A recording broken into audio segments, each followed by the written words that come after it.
Hello, coolers, and welcome back to Viva Barca, and welcome to the home of everything Barcelona, where we are going to be discussing on the latest developing stories. Yesterday, Marcos Alonso was presented, and Hector Bellerin as well. Both of them were presented yesterday at the Ciudad Deportiva. Of course, we are going to be discussing on what Marcos Alonso had to say during his presentation. Secondly, talking about Pablo Torre. It has been reported that the Barcelona youngster is eyeing a return to his former club Racing Santander amid game time uncertainty. We are also going to be discussing on that. So guys, as we get right into it, if you haven't subscribed to the channel, please make sure to hit that subscribe button. Turn on the post bell notification to always stay notified whenever I post a new video. Give the video a like and please watch it right up to the very end. New signing Marcos Alonso was presented as a new Barcelona player on Tuesday. Alonso, who arrives at Camp Nou from Chelsea, has vouched to bring success and is aiming to please the fans during his brief stay. He said, "I'm very happy to have the opportunity of being part of this great team. I have wanted this as a kid when my dad brought me to the Camp Nou," said the left back during his presentation. He continued by saying, "I can't wait to have success here and to please the fans. The success will be shared between all of us."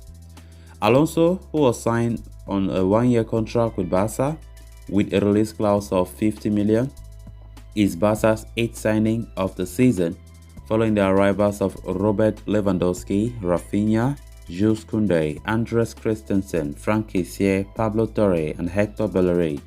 Speaking about what he brings to the table, the experienced fullback explained he is looking forward to helping youngsters whenever possible. He said, "I have experience and I can help the youngsters."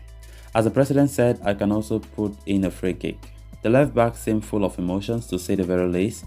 He has already played with several Barcelona players in the national setup, and he looked optimistic enough to join them once again. He said, "I already knew several of the players from the national team. I haven't been surprised by the team's level.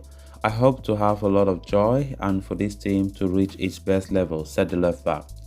"Besides dreaming, we must work hard and sacrifice a lot.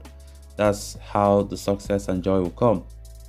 Playing for Barcelona is something personal for Marcos Alonso, as his father, Marcos Alonso Pena, donned the same royal colors for 6 long years, during which he won 1 league title and 1 Copa del Rey. He said, "My dad was a unique person. I want to carve my own path in this team.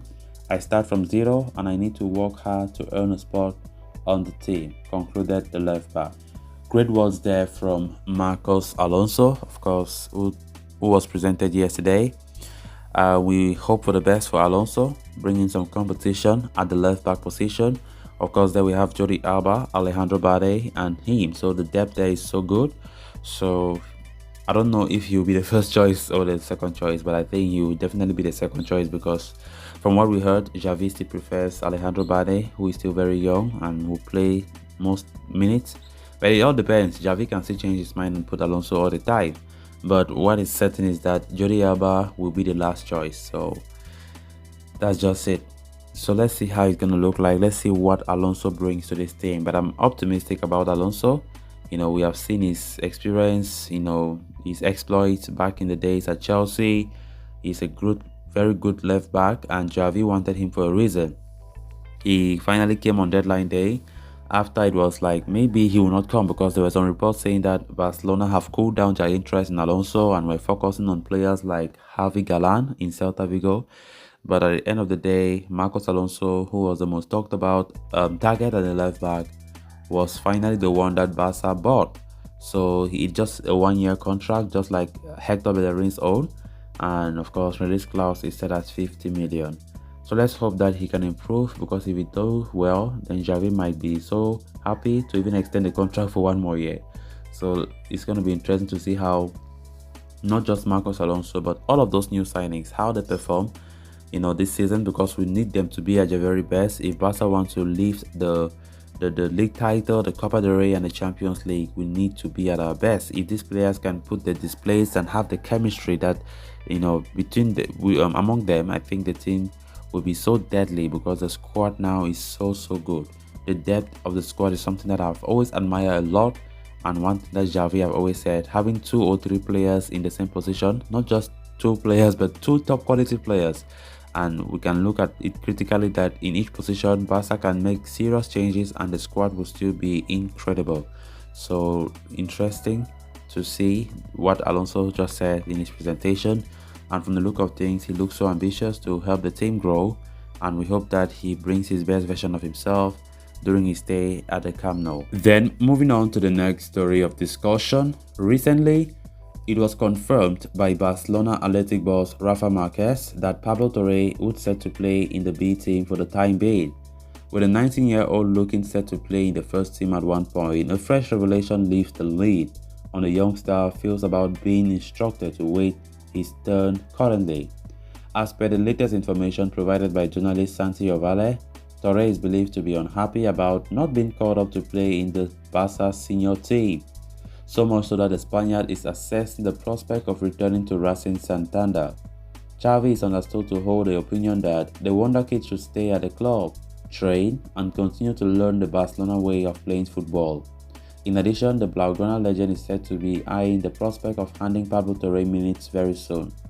With the teenage sensation impressing in a pre-season friendly against fellow Catalan side Olot in a 1-1 draw, it is clear to see that he has the minerals to play alongside the big boys in the side. However, it is imperative to remind many that Barcelona have incredible strength now in depth, in the more attack-minded midfield roles. With players such as Pedri, Gavi, Frankie de Jong, Pjanic, who is set to leave by the way, Frankie Sian are all capable of playing in the number 8 role. It would take a Herculean effort for Pablo Torre to displace an array of such established midfielders. While one does not suggest that the starlet cannot play in the Barcelona senior team, it is key to note that the club plays signature brand of football, which takes time to bed into, right? As a result, throwing Pablo Torre into the mix or into the deep and straight away has been deemed unadvisable currently. I really think Pablo Torre should exercise patience. He should be patient because what I can see from this kid, he's impatient. We know the midfield depth, the strength we have in midfield. So I don't understand why all this impatience is coming. I don't know where it's coming from. Xavi trusts in him. I can see that, and he should know that. The other day it was so shocking when I heard the report that he does not even want to play any game. So far, the game that our B team have played, he refused to play because he does not want to play. He believes that he's fit to play, but for the senior side. And I'm like, oh my God, what's all this? Xavi have even included his name in the Champions League squad. I don't know if that's just to please him or what, but Xavi trusts in him. They bought him for a reason. He's a midfielder. He's so good from Racing Santander, and getting this report that he's contemplating going back there for loan, whatever, because of game time. I don't think it's a good idea. He should not do that. I think he should be patient, and I still believe that this guy will have his time to shine at Barca. But right now, let's just take a critical look at the strength we have in the midfield department. It's not easy to break through there. You should understand. I don't think Xavi can just throw him there. He should learn the Barca philosophy. He should learn the Barca way of playing. You can't just go ahead and just throw this guy into the senior side because he was bored and he's ambitious. He needs to take time and learn. So guys, with that, we have come to an end of this episode. Thanks a lot for watching. Until next time, bye bye.